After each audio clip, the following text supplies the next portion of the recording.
इतिहास में अगर सबसे क्रूर तानाशाह या लीडर की बात होती है तब एडोल्फ हिटलर का नाम सबसे पहले लिया जाता है, क्योंकि हिटलर पर करोड़ों लोगों को मारने का इल्जाम है। लाखों यहूदी लोगों को दर्दनाक तरीके से मरवाया था हिटलर ने।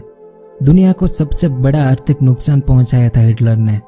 ऐसे कई इल्जाम हिटलर पर लगाए गए हैं। लेकिन इतिहासकारों द्वारा हिटलर के बारे में जो बताया गया है, क्या वही इतिहास है या हिटलर का इतिहास कुछ और है? तो इस वीडियो में हम वो सारी बातें जानेंगे कि हिटलर का उदय कैसे हुआ था, कैसे वो नाजी जर्मनी का लीडर बना था, उसने दूसरा विश्व युद्ध क्यों शुरू किया था, उसका बचपन कैसा था, हिटलर जर्मनी की फौज में क्यों शामिल हुआ था, फिर ऐसे कौन से हालात पैदा हुए जर्मनी में कि हिटलर ने लीडर बनना तय किया, जर्मन लोगों ने हिटलर को क्यों पसंद किया था, किस तरह से उसने जर्मनी को एक मजबूत देश बनाया, नाजी पार्टी के लिए हिटलर ने स्वस्तिक सिंबल को क्यों चुना था, हिटलर ने अपने बहुत सारे हमशक्ल क्यों बना रखे थे, और क्या हिटलर ने आत्महत्या की थी या वो एक झूठी खबर थी, और हिटलर जिस बंकर में रहता था वहां आखिरी दिनों में क्या हुआ था वो भी जानेंगे कि क्या हिटलर ने इसमें खुद को गोली मारकर आत्महत्या की थी या वो यहाँ से निकल गया था, और इस बंकर से जो सबूत मिले थे युद्ध के बाद उससे क्या पता चला था, वो सब विस्तार से जानेंगे।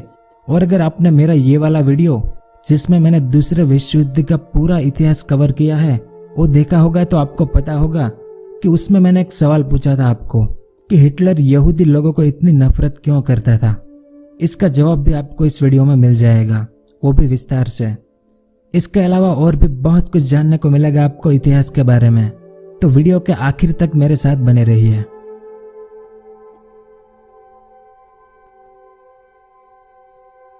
इस इमेज को देखें, यह है एलोइस हिटलर। इन्हें हिटलर की बजाय लोग हिटलर नाम से बुलाते थे, इसलिए साल 1876 में इन्होंने अपना सरनेम बदलकर हिटलर कर दिया। फिर इन्होंने 48 साल की उम्र में इस क्लारा से शादी की। इस मैप को देखें, उस समय ऑस्ट्रिया हंगरी साम्राज्य के इस ब्रेनोव गांव में रहते थे ये दोनों, जो जर्मनी की बॉर्डर पर ही था। तो 20 अप्रैल 1889 के दिन इनके घर में एक बच्चे का जन्म होता है जिसका नाम एडोल्फ रखा गया। ये उस बच्चे की इमेज है, यानी हिटलर की। अब हिटलर के पिता एक कस्टम अफसर थे, तो उनके रिटायरमेंट के बाद ये लोग इस लिंच शहर में रहने आ गए। यहीं पर हिटलर का ज्यादातर बचपन बीता और यहीं पर उनकी पढ़ाई हुई। इस दौरान साल 1900 में हिटलर का छोटा भाई एडमंड की चेचक बीमारी के कारण मौत हो गई, और साल 1903 में हिटलर के पिता की भी मौत हो गई। इसके बाद हिटलर ने इस ऑस्ट्रिया हंगरी साम्राज्य की राजधानी इस वियना शहर में एक फाइन आर्ट्स एकेडमी में 2 बार अप्लाई किया, क्योंकि हिटलर को आर्टिस्ट बनना था, लेकिन उसे एडमिशन नहीं मिला। पढ़ाई में हिटलर सामान्य था, लेकिन कला में वो माहिर था। पर एडमिशन न मिलने के कारण वो वापस इस लिंच शहर में आ गया अपनी माँ के पास और हाईस्कूल की पढ़ाई करने लगा। अब यहाँ पर उनके एक टीचर थे, लियोपोल्ड पोइत्जे। ये उनकी इमेज है। तो ये उनके इतिहास के टीचर थे और हिटलर इनसे बहुत प्रभावित था। अब ये टीचर थे कट्टर जर्मन राष्ट्रवादी, तो इनकी जर्मन राष्ट्रवादी विचारधारा का हिटलर के दिमाग पर गहरा असर पड़ा। तो हिटलर इस ऑस्ट्रिया हंगरी साम्राज्य में पैदा हुआ, यहीं पर उनकी पढ़ाई लिखाई हो रही थी, लेकिन इस टीचर के कारण हिटलर उनके पड़ोसी देश जर्मनी से प्रभावित हो गया था, वो भी हाई स्कूल के दिनों में ही। और इसी हाई स्कूल में कुछ सालों बाद एक और नौजवान एडोल्फ ईचमैन, ये उनकी इमेज है, तो ये भी यहाँ पर पढ़ने आया और हिटलर की तरह ये भी जर्मनी से काफी प्रभावित हो गया इसी टीचर के कारण। और बाद में जब हिटलर जर्मनी का तानाशाह बना, तब ये Adolf Eichmann German Nazi party का एक उच्च अधिकारी बना, और इसी एडोल्फ ईचमैन ने होलोकॉस्ट यानी कॉन्सेंट्रेशन कैंप का प्लान बनाया था। होलोकॉस्ट का आयोजक ये एडोल्फ ईचमैन ही था, जिसने यहूदी और दूसरे कई समाजों के 1,10,00,000 लोगों को मौत के घाट उतर दिया था दूसरे विश्व युद्ध के दौरान। उसकी चर्चा हम आगे विस्तार से करेंगे। तो हिटलर के टीचर की यह घटना मैंने इसलिए बताई क्योंकि कई लोग कहते हैं कि हिटलर तो ऑस्ट्रिया में पैदा हुआ और इसी देश का नागरिक था, फिर वो जर्मनी का तानाशाह कैसे बन गया? तो उसका एक कारण ये टीचर लियोपोल्ड पोइत्जे थे। तो हाई स्कूल की पढ़ाई चल रही थी और बदकिस्मती से साल 1908 में कैंसर के कारण हिटलर की मां क्लारा की भी मौत हो गई। तो इसकी मां क्लारा की मौत के बाद अब हिटलर अकेला हो गया और वो इस वियना शहर में आ गया। अब पढ़ाई, खाने पीने और रहने का सभी इंतजाम उसे खुद ही करना था। तो वियना शहर में आकर हिटलर ने पोस्ट कार्ड, विज्ञापन और पेंटिंग बनाना शुरू किया। कला में तो वो माहिर ही था और उसे बेचकर कुछ पैसे कमा लेता था, जिससे उनकी आजीविका भी चलती थी। और रहने के लिए वियना म्यूनिसिपल हॉस्टलों में वो रहता था, कभी शहर के इस हॉस्टल में तो कभी उस हॉस्टल में दर दर भटक कर उसकी जिंदगी चल रही थी। तो 1908 से 1913 तक हिटलर इसी शहर में रहा, एक घुमक्कड़ की तरह, वो भी बिना परिवार के। तो इन 5 सालों में अकेलापन, गुमनामी, गरीबी और लाचारी को हिटलर ने अच्छे से महसूस किया। इसी दौरान हिटलर ने इतिहास, राजनीति, सामाजिक उत्थान जैसी कई किताबें पढ़ी। इन पुस्तकों को पढ़ने के बाद हिटलर को जो विचार आते थे, उन विचारों को अपने चित्रों में उकेर देता था और उसे बाजार में बेच देता था। लेकिन इन किताबों को पढ़ने के बाद धीरे धीरे हिटलर को राजनीति समझ में आ रही थी और अब वो हर रोज न्यूज़पेपर भी पढ़ने लगा कि ऑस्ट्रिया, हंगरी, यूरोप और दुनिया में क्या चल रहा है, वो सब जानने लगा वो। और उस समय यूरोप बारूद के ढेर पर बैठा था, कभी भी युद्ध शुरू हो सकता था, ऐसी स्थिति थी यूरोप में। अब क्या स्थिति थी, इस बारे में मैंने इस वीडियो में बताया है कि प्रथम विश्व युद्ध शुरू होने से पहले यूरोप में क्या वातावरण था। कभी समय मिले आपको तो इसे जरूर देखना। इसमें मैंने वर्ल्ड वॉर 1 का पूरा इतिहास कवर किया है। तो हिटलर इस वियना शहर में था, जहां पर बहुत सारे अलग अलग समाजों के लोग रहते थे। उसी दौरान एक जर्मन नस्लवादी राष्ट्रवाद का आंदोलन हुआ इस ऑस्ट्रिया में, और इस वियना शहर के तत्कालीन मेयर कार्ल लुयगर ने यहूदी विरोधी विचारधारा यानी एंटीसेमिटिज्म को बढ़ावा दिया कि यहूदी लोग जर्मनी के उच्च और मध्य वर्गों के दुश्मन हैं। तो इन दोनों घटना ने हिटलर के दिमाग पर गहरा असर किया था। तो यूरोप में यह सब हो रहा था, जिसे देखकर हिटलर को लगा कि देश के राजनीतिक हालात को सुधारना जरूरी है। इसके लिए राष्ट्रवादी ताकतों को इकट्ठा करना पड़ेगा और राष्ट्रव्यापी आंदोलन करना पड़ेगा। लेकिन चित्रकार रहते हुए वो अपने उद्देश्यों को पूरा नहीं कर सकता था, इसलिए उसने फौज में भर्ती होने का विचार किया। और 1913 में हिटलर के पिता की जो संपत्ति थी, उसके कुछ पैसे मंजूर हुए जो हिटलर को दिए गए। इस कारण हिटलर ने तुरंत वियना शहर को छोड़ दिया और जर्मनी के इस म्यूनिख शहर में आ गया, क्योंकि जर्मन राष्ट्रवादी विचारधारा से वो काफी प्रभावित था हाई स्कूल से ही। तो यहाँ म्यूनिख शहर में हिटलर ने फौज में भर्ती होने की प्रवेश परीक्षा दी, लेकिन कमजोर स्वास्थ्य के कारण वो फेल हो गया। तो जाहिर सी बात है कि हिटलर को इससे सदमा लगा होगा, क्योंकि हिटलर जर्मनी के प्रति अपनी वफादारी साबित करना चाहता था। लेकिन इसके कुछ महीनों बाद जून 1914 में प्रथम विश्व युद्ध शुरू हुआ, जिसमें जर्मनी भी शामिल हुआ और हिटलर को फौज में जाने का सुनहरा मौका मिल गया, क्योंकि अब एक बहुत बड़ा युद्ध होने वाला था। तो जर्मनी को सैनिकों की जरूरत थी। तो कुछ 8 सप्ताह की ट्रेनिंग के बाद हिटलर को 21 अक्टूबर 1914 को 16वीं बवेरियन सेना में भर्ती किया गया और उसे सीमा पर लड़ने भेजा गया। हिटलर उस समय संदेशवाहक की भूमिका निभा रहा था और उसने अपना पूरा काम जिम्मेदारी से किया। इस कारण हिटलर को जर्मनी का 2nd class iron cross award से नवाजा गया। इसके बाद Hitler battle of Ypres, battle of Arras और बैटल ऑफ सोmme जैसी कई लड़ाइयां लड़ा। लेकिन बैटल ऑफ सोmme के दौरान हिटलर के पास एक बम विस्फोट हुआ, जिसमें हिटलर घायल हो गया। उनकी बाई जांघ पर चोट लगने के कारण उसके इलाज के लिए उसे जर्मनी भेज दिया गया और उसकी बहादुरी पर उसका प्रमोशन हुआ। और जब वो ठीक हो गया 1917 में, तब उसे लांच कार्पोरल बना दिया गया। फिर 18 मई 1918 के दिन हिटलर को ब्लैक वाउंड बेज से नवाजा गया और 4 अगस्त 1918 के दिन 1st क्लास आयरन क्रॉस से नवाजा गया। पर 15 अक्टूबर 1918 में बैटल ऑफ वाइपरस की दूसरी लड़ाई में ब्रिटिश सेना ने पॉइजन गैस से हमला किया, जिस हमले ने हिटलर को अस्थायी रूप से अंधा कर दिया और फिर से हिटलर को अस्पताल में भर्ती कराया गया। अब हिटलर का जो बीता हुआ कल था, अकेलापन, लाचारी और गरीबी से भरा, उससे हिटलर बाहर आ चुका था, क्योंकि प्रथम विश्व युद्ध ने हिटलर को बहुत कुछ सिखाया। अनुशासन में रहना, अच्छे से लीडरशिप करना, आत्मविश्वास बनाए रखना, बहुत कुछ सीखा हिटलर ने इस युद्ध से और जर्मनी के प्रति अपनी वफादारी भी साबित की। इस कारण तो उसे कई मेडल मिले थे, यानी सब कुछ ठीक चल रहा था। हिटलर भी अपने काम से खुश था। तभी जिस हॉस्पिटल में वो भर्ती था वहां पर एक खबर आती है कि आज यानी 11 नवंबर 1918 के दिन जर्मनी ने आत्मसमर्पण कर दिया, यानी जर्मनी युद्ध हार गया। हिटलर के लिए यह एक बहुत बड़ा सदमा था, क्योंकि हिटलर और जर्मनी के कई लोगों का मानना था कि जर्मन सेना युद्ध के मैदान में इतनी मजबूत थी कि हमारा हारना नामुमकिन था। लेकिन अब जो हो गया वो तो हो गया, और जर्मनी का जो राजा था वो युद्ध के आखिरी दिनों में जर्मनी से हॉलैंड भाग गया, तो जर्मनी की सत्ता संभालने वाला कोई था नहीं अब। इस कारण 13 फरवरी 1919 के दिन स्कीडमैन कैबिनेट बनाई गई।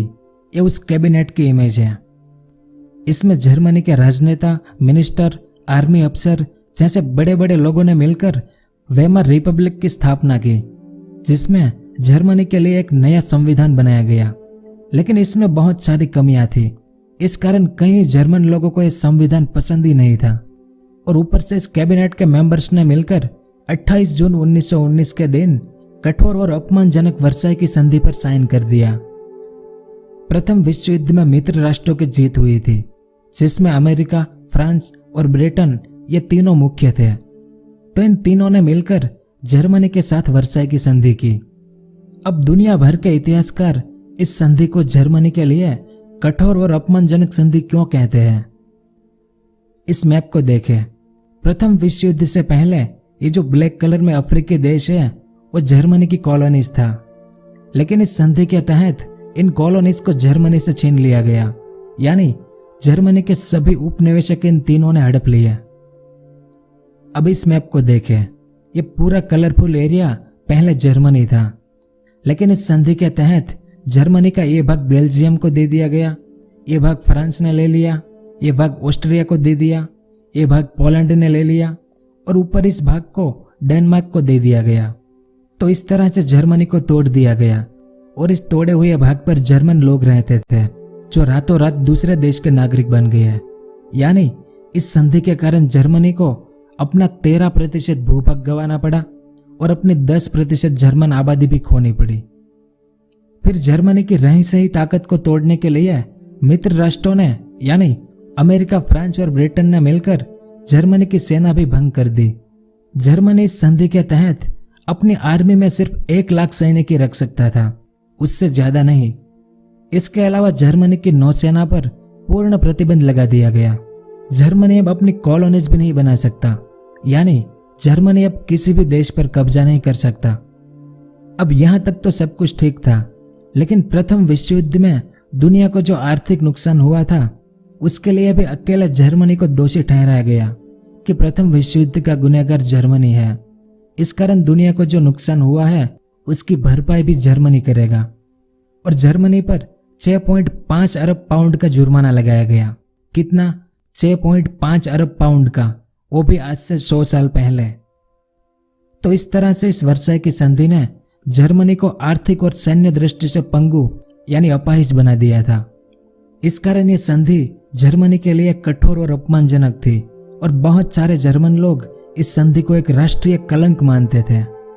इसीलिए तो बहुत सारे राष्ट्रवादी जर्मन लोग इसके खिलाफ थे, जिसमें हिटलर भी शामिल था। तो इस अपमानजनक वर्साई की संधि ने हिटलर की राष्ट्रवादी विचारधारा को आकार दिया, और इसके बाद हिटलर ने यह संकल्प लिया कि मैं राजनीति में जाऊंगा और एक लीडर बनूंगा। अब यहूदी लोगों का दुनिया में कोई देश था नहीं उस समय, इजराइल बाद में बना था, ठीक है। तो उस समय यहूदी लोग दुनिया के अलग अलग देशों में रहते थे, लेकिन ये बहुत तेज दिमाग और बड़े बड़े बिजनेसमैन थे। इनके पास बहुत सारे पैसे भी थे, और प्रथम विश्व युद्ध में जब ब्रिटेन को पैसे की जरूरत पड़ी तब ब्रिटेन और यहूदी लोगों के बीच एक समझौता हुआ था। 2 नवंबर 1917 के दिन बालफोर डिक्लेरेशन हुआ, जिसमें यहूदी लोगों को ब्रिटेन सरकार को पैसे की मदद करनी थी, और अगर ब्रिटेन युद्ध जीतेगा तो यहूदी लोगों को फिलिस्तीन में एक नया देश बनाकर दिया जाएगा। ये इस बालफोर डिक्लेरेशन समझौते में तय हुआ। अब जर्मनी हार गया था, लेकिन किसके कारण? इस ब्रिटेन के कारण। और ब्रिटेन को किसने मदद की थी? यहूदी लोगों ने। तो इस कारण भी बहुत सारे जर्मन लोग जर्मनी की हार के लिए यहूदी लोगों को जिम्मेदार मानते थे। तो यहां पर भी यहूदी लोगों का हाथ था, कैबिनेट के जो मेंबर्स थे जिन्होंने वर्साई की संधि साइन की थी, उसमें भी कुछ यहूदी लोग थे। और फौज में आने से पहले जब हिटलर वियना शहर में था, वहां पर भी नस्लवाद के 2 आंदोलन हिटलर ने देखे थे, जिसमें यहूदी विरोधी यानी एंटीसेमिटिज्म के कारण यहूदी लोगों को जर्मन लोगों का दुश्मन माना गया था। तो ऐसे बहुत से छोटे छोटे कारण थे जिस कारण हिटलर इन यहूदी लोगों से नफरत करने लगा था, और बाद में इसका बदला भी हिटलर लेता है। उसकी बात हम आगे विस्तार से करेंगे। तो प्रथम विश्व युद्ध के बाद जर्मनी के साथ जो हुआ था, उसे देखकर हिटलर ने राजनीति में आकर लीडर बनने का संकल्प लिया था। अब वर्साई की संधि और वेमर रिपब्लिक के कमजोर संविधान का विरोध करने के लिए कुछ चंद जर्मन राष्ट्रवादी लोगों ने मिलकर एक छोटी सी पार्टी बनाई 1919 में, जर्मन वर्कर्स पार्टी। और जनवरी 1920 में हिटलर ने इस पार्टी को ज्वाइन कर लिया। इसके साथ ही हिटलर ने जर्मन सेना से भी इस्तीफा दे दिया और धीरे धीरे वो एक मजबूत विपक्ष की तरह खड़ा हुआ, क्योंकि उसके पास कई सारे तर्क थे।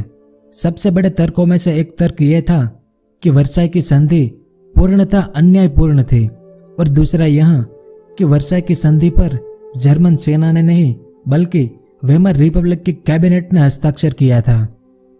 तो ये 2 मुद्दे ऐसे थे हिटलर के पास जिससे वो सबकी बोलती बंद करवा देता था। और ऊपर से हिटलर एक जबरदस्त वक्ता था। इस इमेज में आप देख सकते हैं, जब हिटलर भाषण देता था तो सुनने वाली भीड़ जोश में आ जाती थी। इस कारण देखते ही देखते हिटलर इस जर्मन वर्कर्स पार्टी का मुखिया बन गया 1921 में। और कुछ समय बाद इस पार्टी का नाम बदलकर national socialist German workers party रखा गया, जिसे नाजी पार्टी भी कहते हैं। अब नाजी पार्टी को अपना एक सिंबल यानी एक राष्ट्रीय ध्वज की आवश्यकता थी, जो सिंबल उनके संघर्ष का प्रतीक होने के साथ साथ लोगों पर गहरा प्रभाव छोड़े ऐसा होना चाहिए। इसलिए नाजी पार्टी ने प्राचीन यूरोप का हैकेनक्रेस सिंबल को चुना। इस इमेज में देख सकते हैं, ये प्राचीन यूरोप का एक सिंबल था जिसे हुक क्रॉस भी कहते थे। और हमारे प्राचीन भारत में इस सिंबल को स्वस्तिक कहते हैं, जो आप जानते ही है। तो हिटलर ने इस सिंबल को क्यों चुना था? क्योंकि दूसरी शताब्दी में भारत के जो आर्यन लोग थे, वे आर्यन लोग इस सिंबल का इस्तेमाल करते थे। और नाजी सिद्धांत में आर्य लोग जर्मन वंश के थे, और उस समय भी आर्य लोग और यहूदी लोग एक दूसरे के विरोधी थे। तो हिटलर ने निष्कर्ष निकाला कि यह स्वस्तिक का सिंबल हमेशा से यहूदी विरोधी रहा है, इसलिए इस सिंबल को हम नाजी पार्टी के लिए चुनेंगे। तो इस तरह से यह स्वस्तिक नाजी पार्टी का सिंबल बना। तो 1921 से हिटलर ने नाजी पार्टी का नेतृत्व किया और वेमर रिपब्लिक का विरोध करना शुरू किया कि इनके कमजोर और कमियों से भरे संविधान को जर्मनी से हटाना। और वर्साई की संधि को लेकर हिटलर ने ऐसे ऐसे भाषण दिए कि जर्मन लोग नाजी पार्टी की ओर आकर्षित होने लगे। प्रथम विश्व युद्ध में जर्मन सेना के जो अधिकारी थे वो और जर्मन सेना के सैनिक और कई जर्मन राष्ट्रवादी लोग अब नाजी पार्टी में शामिल होने लगे। फिर 1923 तक इस नाजी पार्टी को बहुत कम लोग जानते थे कि ऐसी कोई पार्टी भी है जर्मनी में, क्योंकि यह बहुत छोटी पार्टी थी अभी। लेकिन 1923 में नाजी पार्टी ने जर्मनी की जो मौजूदा सरकार थी वेमर रिपब्लिक, उसे उखाड़ फेंकना तय किया। और 8 नवंबर 1923 की शाम को नाजी पार्टी के कुछ सदस्यों ने एक बड़े बियर हॉल में, जहां एक दक्षिणपंथी नेता भीड़ को संबोधित कर रहे थे, उनके सामने बंदूक चलाकर हिटलर ने एक राष्ट्रीय क्रांति की शुरुआत की घोषणा की। इस कारण हिटलर और बाकी नाजी नेताओं को गिरफ्तार करके जेल में डाल दिया गया। अब भले ही हिटलर की तख्तापलट की यह कोशिश असफल रही, लेकिन इस घटना ने हिटलर को एक राष्ट्रीय व्यक्ति के रूप में स्थापित किया। इस घटना को बियर हॉल पच कहते हैं, जिसके बाद हिटलर पर देशद्रोह का मुकदमा चला और उसे 5 साल के लिए जेल में डाल दिया गया। अब जेल में हिटलर के पास कुछ काम तो था नहीं, तो जेल में हिटलर ने अपनी पहली किताब लिखनी शुरू की, जिसका नाम मीन काम्फ था। और तब जेल के बाहर यानी जर्मनी में क्या हो रहा था? तो प्रथम विश्व युद्ध के दौरान जर्मनी ने काफी कर्जा लिया था और युद्ध के बाद वर्साई की संधि के तहत युद्ध का सारा बोझ अकेले जर्मनी पर थोपा गया था और जर्मनी को 6.5 अरब पाउंड का हर्जाना देने को कहा गया था। तो इस दोहरे बोझ के कारण जर्मनी के पास जो गोल्ड था यानी स्वर्ण भंडार वो खत्म होने के कगार पर आ गया। इस कारण 1923 में जर्मनी ने कर्ज और हर्जाना देने से मना कर दिया कि हमारे पास अब कुछ भी नहीं है, इसलिए कर्ज और हर्जाना हम नहीं चुका पाएंगे। तो इसके जवाब में इस फ्रांस ने जर्मनी का मुख्य औद्योगिक इलाके पर कब्जा कर लिया। इस मैप को देखें, ये येलो लाइन वाला एरिया जर्मनी था, लेकिन वर्साई की संधि के तहत फ्रांस ने इस पर कब्जा कर लिया था। लेकिन अब कर्ज और हर्जाना चुकाने से भी जर्मनी ने मना कर दिया, तो फ्रांस ने जर्मनी की इस रूर वैली पर भी कब्जा कर लिया, जो जर्मनी का विशाल कोयला भंडार था।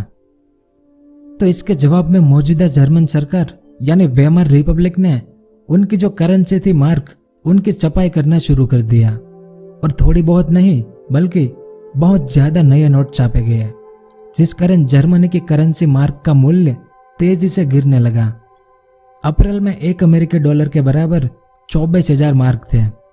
जुलाई में $1 के बराबर 3,53,000 मार्क, अगस्त में $1 के बराबर 46,21,000 मार्क और दिसंबर में $1 के बराबर 9,88,60,000 मार्क।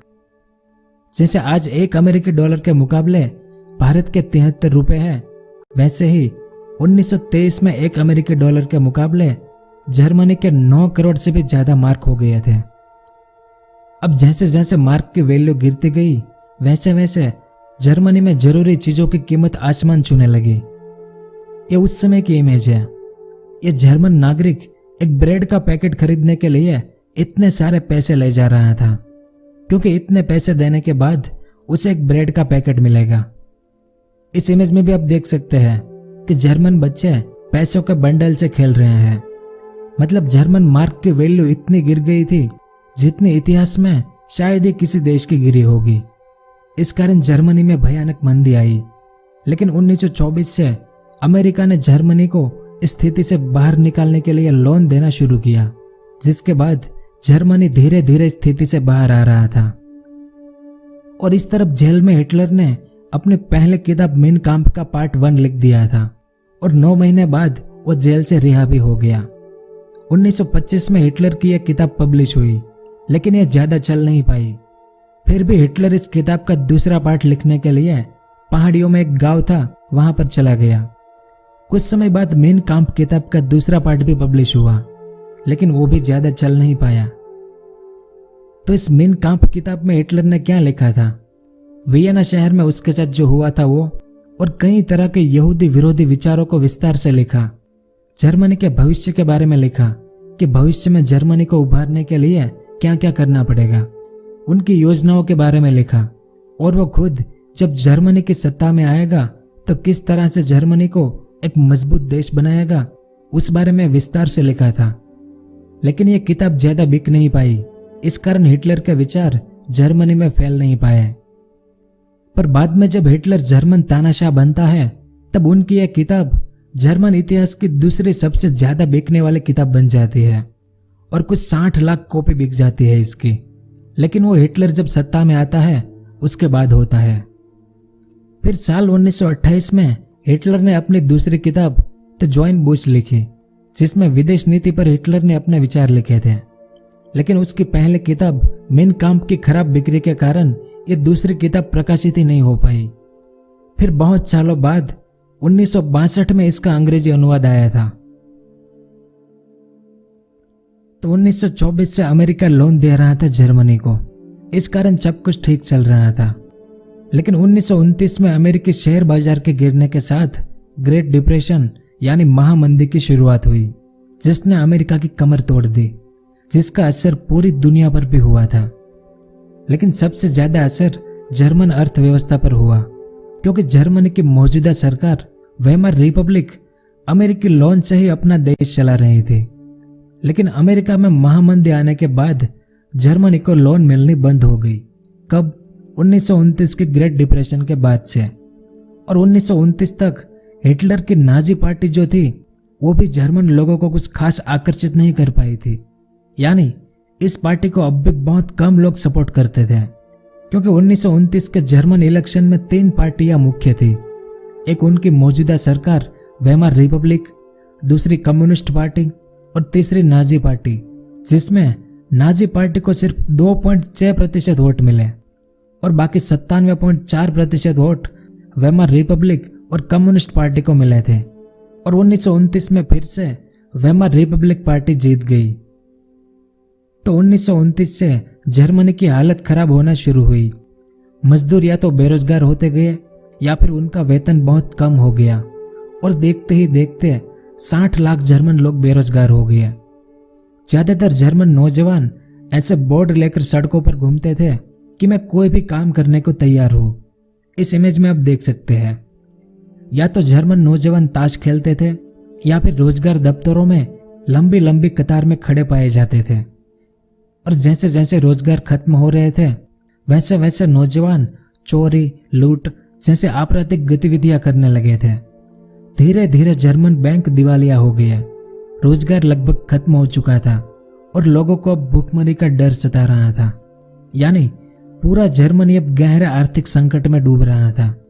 लोगों को यह डर सता रहा था कि काम नहीं मिलेगा तो हम खाएंगे क्या। जर्मन लोग लाचार और हताश हो गए थे उनकी मौजूदा सरकार वेमर रिपब्लिक से। और ऐसे हालात में जर्मन लोगों को एक नया लीडर चाहिए था जो जर्मनी को इस आर्थिक संकट से बाहर निकाल सके। तो लीडर बनने की दौड़ शुरू ही थी जर्मनी में, लेकिन हिटलर से मुकाबला करना किसी के बस की बात नहीं थी क्योंकि हिटलर एक जबरदस्त वक्ता था। उनका भाषण देने का तरीका, उनका जोश और उनके शब्द लोगों को हिलाकर रख देते थे।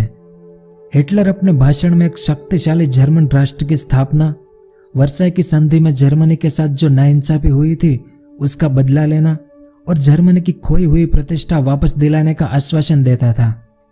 हिटलर अपने भाषणों के दौरान लोगों को रोजगार दिलाना और नौजवानों को बेहतर भविष्य देने का वादा करता था। हिटलर ने यह भी आश्वासन दिया कि वो जर्मनी को विदेशी ताकतों से मुक्त कराएगा और तमाम विदेशी साजिशों का मुंह तोड़ जवाब देगा। हिटलर ने जर्मनी के आर्थिक संकट के लिए वर्साई की संधि और मौजूदा सरकार वेमर रिपब्लिक को जिम्मेदार ठहराया। और इसी दौरान यानी साल 1930-31 में नाजी पार्टी के सदस्यों की संख्या बढ़ने लगी और नाजी पार्टी के लोग अब पूरे जर्मनी में बड़ी बड़ी रैलियां निकालने लगे अपने स्वस्तिक झंडे के साथ। और नाजी पार्टी के लोगों ने हिटलर को एक मसीहा, जर्मनी का रक्षक और एक ऐसे लीडर के रूप में पेश किया जर्मन लोगों के सामने कि मानो हिटलर ने जर्मनी को उभारने के लिए ही अवतार लिया हो। अब जिस देश को इतने बुरे तरीके से तोड़ा मरोड़ा गया हो, जिस देश का इतना बुरा शोषण हुआ हो और ऊपर से जो देश इतने भयानक आर्थिक संकट से जूझ रहा हो, उस देश के लोगों को अब हिटलर के भाषण बहुत आकर्षित करते थे। लोगों को लगने लगा कि हिटलर और उसकी नाजी पार्टी ही जर्मनी को इस आर्थिक संकट से बाहर निकाल सकती है। और फिर 1933 में जर्मन इलेक्शन हुए जिसमें नाजी पार्टी को यानी हिटलर को 33% वोट मिले। उस समय जर्मनी के राष्ट्रपति थे हिडेनबर्ग, ये उनकी इमेज है और यह है हिटलर। हिटलर को 33% ही वोट मिले थे, लेकिन जर्मनी में उनकी लोक चाहना को देखकर 30 जनवरी 1933 के दिन राष्ट्रपति ने हिटलर को जर्मनी का चांसलर बनाया, जो मंत्रिमंडल में सबसे बड़ा पद था। तो चांसलर बनने के बाद हिटलर ने जर्मन संविधान को तोड़ना मरोड़ना शुरू किया और 28 फरवरी 1933 के दिन जर्मनी में मीडिया और सभा करने पर प्रतिबंध लगा दिया। और इसके बाद हिटलर ने जर्मनी में जो कम्युनिस्ट पार्टी थी उनको निशाना बनाया और इस पार्टी के सभी सदस्यों और नेताओं को जेल में डाल दिया, जिन्हें बुरी तरह से प्रताड़ित किया और उसमें से कईयों की मौत भी हो गई। और धीरे धीरे जर्मनी से कम्युनिस्ट पार्टी का सफाया हो गया। फिर 3 मार्च 1933 के दिन हिटलर ने एनाबलिंग एक्ट पास किया जर्मनी में। इस एक्ट से अब बकायदा हिटलर जर्मनी का तानाशाह बन गया और सब कुछ नाजी पार्टी के कंट्रोल में आ गया। इस कानून के तहत नाजी पार्टी को छोड़कर बाकी सभी जर्मन पार्टियों पर प्रतिबंध लगा दिया गया। जर्मनी की सेना, अर्थव्यवस्था, मीडिया और न्यायपालिका, अब इन सब पर नाजी पार्टी का कंट्रोल हो गया। इसके बाद हिटलर ने 4 अलग अलग तरह के सुरक्षा बल बनाए जर्मनी और जर्मन लोगों पर निगरानी करने के लिए, जो एक तरह से जर्मन पुलिस थी लेकिन अलग अलग तरह की, जिसमें से एक थी एसए, ये पुलिस सेना थी। दूसरी थी गेस्तापो, एक तरह से गुप्त पुलिस थी। तीसरी थी एसएस, जो नियंत्रण पुलिस थी। और आखिरी एसडी सुरक्षा सेवा का गठन किया। और इसके बाद इन सभी पुलिस सुरक्षा बलों को बेहिसाब अधिकार दे दिए गए कि आपको जो करना है वो करो, आपको कोई कुछ भी नहीं कहेगा। तो पुलिस को बेहिसाब अधिकार देने के बाद ही नाजी पार्टी एक खूंखार आपराधिक पार्टी बन गई, क्योंकि एक गेस्टापो पुलिस किसी को भी उठाकर कंस्ट्रक्शन कैंप में डाल देती थी, किसी को भी यातना शिविर में भेज देती थी और बिना कोई अपराध किसी को भी देश से निकाल दिया जाता था, क्योंकि इन सुरक्षा बलों को सभी तरीके के अधिकार दे दिए गए थे। फिर 1933 में ही हिटलर ने लीग ऑफ नेशन से जर्मनी को निकाल दिया। लीग ऑफ नेशन की स्थापना प्रथम विश्व युद्ध के बाद हुई थी। इनका काम था दुनिया फिर से प्रथम विश्व युद्ध जैसा युद्ध ना करे उसे रोकना। लेकिन हिटलर ने लीग ऑफ नेशन को छोड़ दिया, यानी अब जर्मनी चाहे तो फिर से ऐसा भयंकर युद्ध शुरू कर सकता है, उसे रोकने वाला अब कोई नहीं था।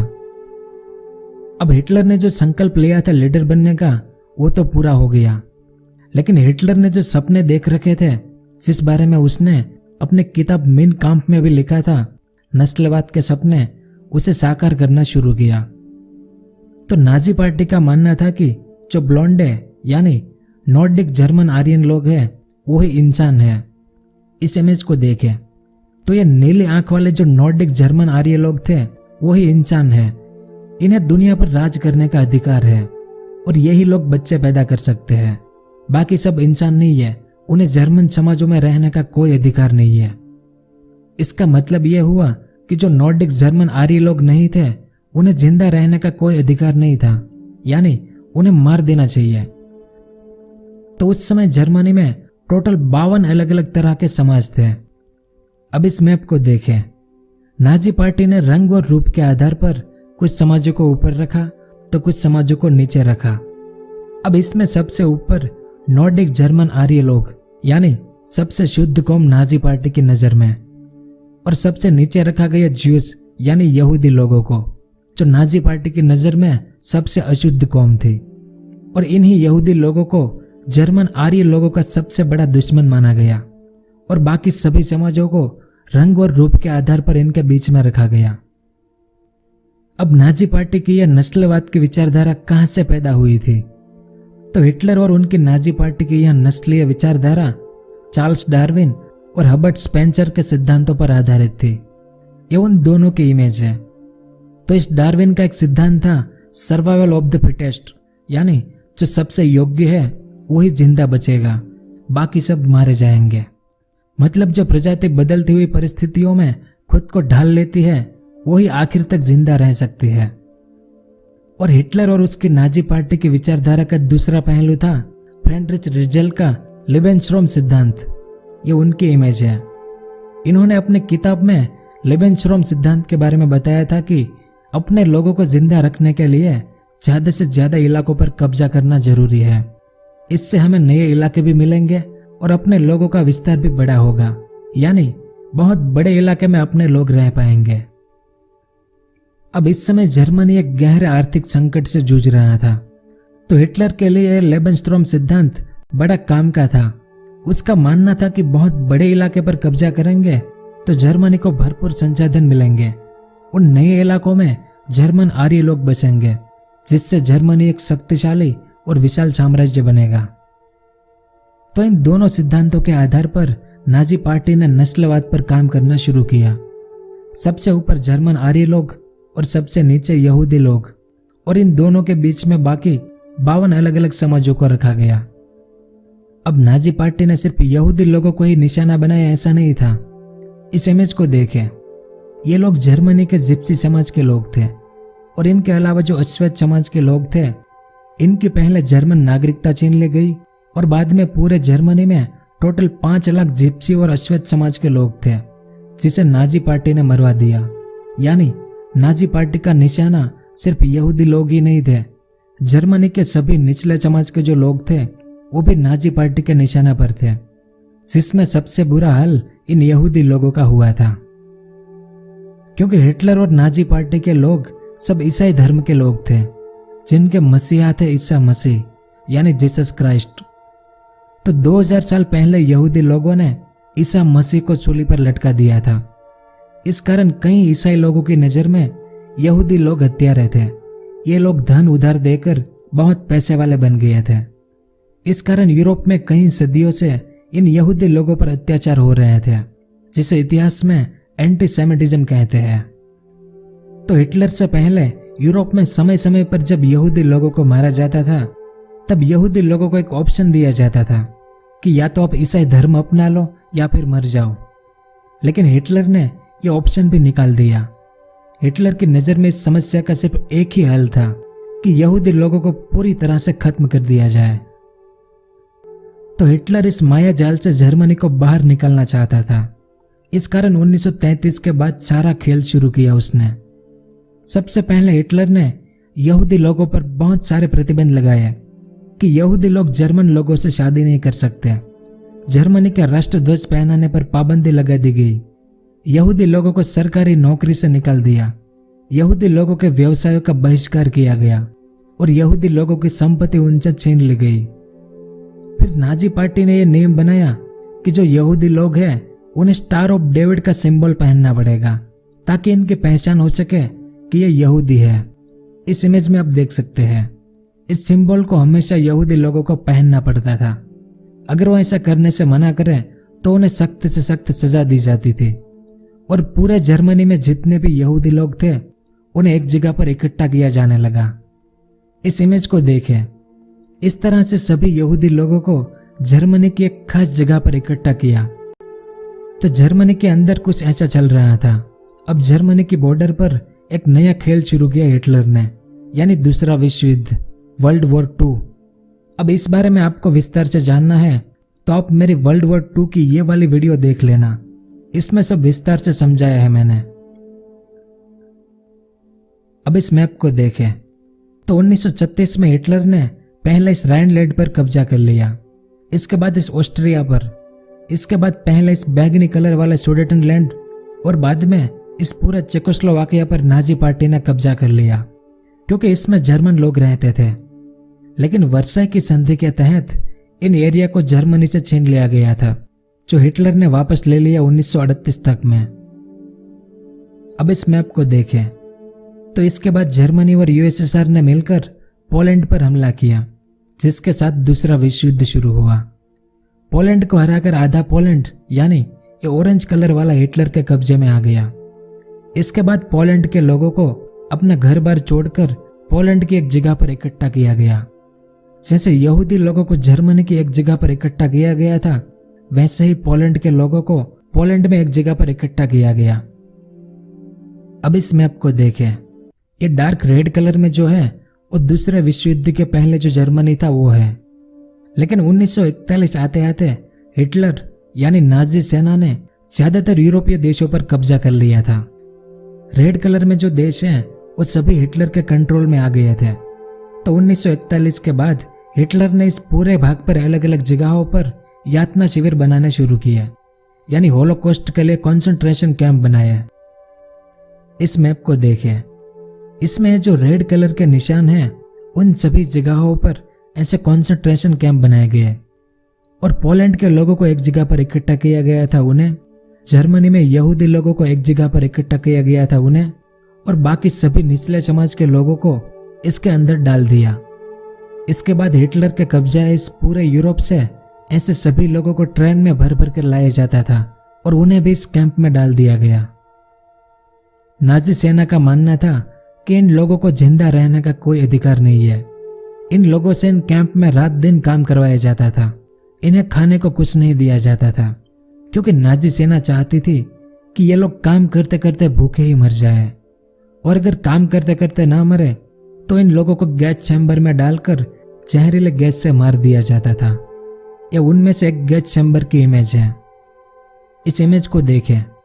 रात दिन काम कर कर इन लोगों की हालत देखो, इतनी भयानक प्रताड़ना दी गई थी इन्हें। तो यूरोप के इन सभी कैंपों को मिलाकर लगभग 1,50,00,000 लोगों को इन यातना शिविर में डाल दिया गया था, जिसमें से 1,10,00,000 से लेकर 1,20,00,000 लोग मारे गए थे, जिसमें सबसे ज्यादा 60 लाख यहूदी लोग थे और बाकी यूरोप के जो निचले समाज के लोग थे वो थे। इस घटना को इतिहास में होलोकॉस्ट कहते हैं और हिटलर इसे फाइनल सॉल्यूशन कहता था, यानी इन लोगों के साथ ऐसा ही होना चाहिए। वैसे होलोकॉस्ट के ऊपर एक अलग से वीडियो बनाऊंगा, उसमें इन यातना शिविर में क्या क्या होता था, किस तरह से लोगों को रखा जाता था और कैसे उन्हें मारा जाता था, उस बारे में विस्तार से जानेंगे द होलोकॉस्ट वाली वीडियो में। तो होलोकॉस्ट के बारे में इतिहास में ऐसा बताया गया है, लेकिन होलोकॉस्ट डैनियल में यह बताया गया है कि होलोकॉस्ट के दौरान ऐसा नहीं हुआ था जैसा इतिहास में बताया गया है। हिटलर को बदनाम करने के लिए होलोकॉस्ट का गलत इतिहास पढ़ाया गया है लोगों को, क्योंकि होलोकॉस्ट में 1 करोड़ से ज्यादा लोग मरे थे, ये झूठ है। असल में होलोकॉस्ट के दौरान कुछ 10 लाख लोग ही मरे थे, ऐसा होलोकॉस्ट डैनियल में बताया गया है। इस बारे में आप खुद ही गूगल कर लेना और फिर आपको जो सही लगे वो मानना। इस थ्योरी के बारे में हम द होलोकॉस्ट वाली वीडियो में विस्तार से जानेंगे। और एक बात हमेशा याद रखना कि इतिहास वो लोग लिखते हैं जो जीतते हैं, हारने वाले मारे जाते हैं या फिर उन्हें जेल में डाल दिया जाता है।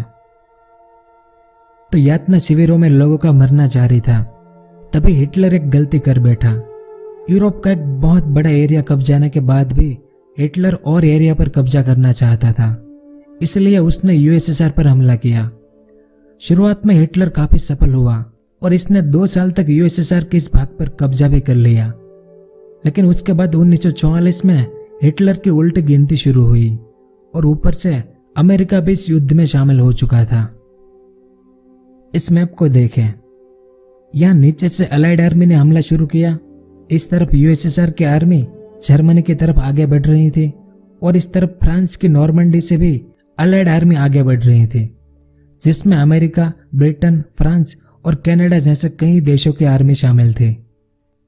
तो हिटलर का यह जो विशाल साम्राज्य था वो धीरे धीरे सिकुड़ता जा रहा था, क्योंकि 3 ओर से हमला शुरू हुआ और 15 मई 1945 के दिन यूएसएसआर और अलाइड आर्मी दोनों जर्मनी की राजधानी बर्लिन शहर में आ गई, जहां पर हिटलर रहता था। उस बर्लिन शहर में इस इमेज को देखें, बर्लिन का ये वो किला है जिसमें हिटलर रहता था, लेकिन इसके नीचे जमीन में बंकर बनाए गए थे, जिसमें एक खुफिया सुरंग भी थी चुपके से बाहर निकलने के लिए। अब सुरंग को लेकर विवाद है, कुछ लोगों का कहना है कि सुरंग थी, तो कुछ लोगों का कहना था कि कोई सुरंग नहीं थी। इस इमेज में आप देख सकते हैं किले के नीचे ऐसे रूम बनाए गए थे। यहाँ पर हिटलर और उसकी प्रेमिका ईवा ब्राउन दोनों और हिटलर के कुछ खास लोग जिन पर हिटलर को पूरा भरोसा था, ऐसे लोग यहाँ पर रहते थे।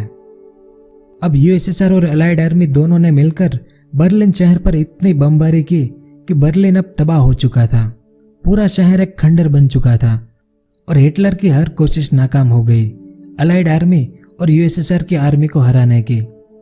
ऐसे में हिटलर के सेना अधिकारी हिटलर को खबर देते हैं कि अब हम ये युद्ध नहीं जीत सकते, हमारी हर कोशिश नाकाम हो गई। और इसके बाद हिटलर को आभास हुआ कि अब मेरी मौत पक्की है। लेकिन जैसे इटली के तानाशाह बेनिटो मुसोलिनी को मारा गया था, जो हिटलर का खास दोस्त था, क्योंकि इस युद्ध में मुसोलिनी हिटलर के साथ ही था, तो मुसोलिनी को बहुत बुरे तरीके से तड़पा तड़पा कर मारा गया था। इस कारण हिटलर नहीं चाहता था कि उनकी मौत भी मुसोलिनी की तरह हो। अब इस घटना को आप अपनी आंखों से देखने की कोशिश करें कि 29 अप्रैल 1945 के दिन पूरे बर्लिन शहर पर बमबारी हो रही है और यहाँ नीचे बंकर में हिटलर अपनी प्रेमिका ईवा के साथ शादी कर रहा है। हिटलर के खास लोग जश्न मना रहे हैं, यानी जर्मनी तबाह हो रहा है और ये लोग पार्टी का मजा ले रहे थे। अब हिटलर ईसाई धर्म से था, तो ईसाई धर्म में मरने के बाद लाश को दफनाते हैं। लेकिन हिटलर ने अपने खास लोगों को बुलाया जो उस बंकर में उसके साथ थे और उन्हें कहा कि अगर मैं मर जाऊं तो मेरी लाश को पहले जला देना और बाद में मुझे दफनाना। उसके बाद मेरे कमरे में जितनी भी चीजें हैं उन सबको भी जला देना, सिर्फ एक पेंटिंग को छोड़कर। इसके बाद अगले दिन हिटलर ने अपने सबसे खास गार्ड रोचस मिच को बुलाया। ये उनकी इमेज है। हिटलर ने इससे कहा कि मैं अपने कमरे में जा रहा हूं और मुझे बिल्कुल भी डिस्टर्ब मत करना। कुछ देर बाद गोली चलने की आवाज आती है, तो उनके खास लोग हिटलर के कमरे में आए, जहां पर उन्होंने देखा कि हिटलर मरा पड़ा था, क्योंकि हिटलर ने खुद को गोली मारकर आत्महत्या कर ली थी 30 अप्रैल 1945 के दिन। इसके बाद जैसा तय हुआ था उस तरह से हिटलर की लाश को पहले जलाया गया और बाद में गड्ढा खोदकर उसे दफना दिया गया। तो क्या वाकई में हिटलर मर गया था? क्योंकि हिटलर ने अपने कुछ हमशक्ल बना रखे थे जिस बारे में आपको पता ही होगा, और कुछ लोगों के अनुसार इस बंकर में एक सुरंग भी थी। तो यही सवाल यूएसएसआर की आर्मी के सामने था कि जो बंकर में मरा वो हिटलर ही था या उसका हमशक्ल था। तो जर्मनी के आत्मसमर्पण करने के बाद यूएसएसआर के सैनिक हिटलर के बंकर में जाकर जहां पर हिटलर को दफनाया गया था उस गड्ढे को फिर से खोलते हैं ताकि कुछ सबूत मिले। इसमें हिटलर को दफनाया गया था और ये यूएसएसआर के डॉक्टर और सैनिक हैं। तो यहां पर उन्हें ये दांत मिले। इसके अलावा एक और चीज मिली, ये खोपड़ी जिस पर बंदूक की गोली का निशान भी था। तो इन दोनों सुरागों को यूएसएसआर के अफसर अपने देश यूएसएसआर में ले गए और फोरेंसिक लैब में इसकी जांच हुई। इसके बाद हिटलर का पर्सनल डॉक्टर जो था, हमेशा हिटलर के साथ रहता था, उसे बुलाकर पूछा गया कि यह दांत हिटलर के हैं? तो उस डॉक्टर ने कहा कि हाँ, ये हिटलर के ही दांत है। तो उस गड्ढे में जिसे दफनाया गया था वो हिटलर ही था, ऐसा यूएसएसआर का कहना था। लेकिन इसके बाद दुनिया के सामने दो कहानी थी। पहली यह कि हिटलर को आत्महत्या करते किसी ने भी नहीं देखा था, और जिन लोगों ने हिटलर को जलाया था वो हिटलर के खास लोग थे। इस कारण कुछ लोगों का कहना था कि हिटलर युद्ध के आखिरी दिनों में बर्लिन से बाहर चला गया था। अब कुछ आधुनिक लोग इस गड्ढे से जो खोपड़ी मिली थी इसकी जांच कर रहे थे, और साल 2009 में इन्होंने कंफर्म किया कि ये जो खोपड़ी उस गड्ढे से मिली थी वो किसी औरत की खोपड़ी थी, आदमी की नहीं। तो ये पहली कहानी थी। अब दूसरी कहानी ये थी कि 1945 में हिटलर ने आत्महत्या कर ली थी, लेकिन साल 1955 में दुनिया की जो सबसे बड़ी खुफिया एजेंसी है अमेरिका के CIA, उनके एक एजेंट ने साल 1955 में यह खबर दी कि कोलंबिया में एक ऐसा आदमी है जो बिल्कुल हिटलर जैसा लगता है, और वो कोलंबिया में जो जर्मन कम्युनिटी है उसके साथ ही रहता है। लेकिन CIA ने इस पर ध्यान ही नहीं दिया।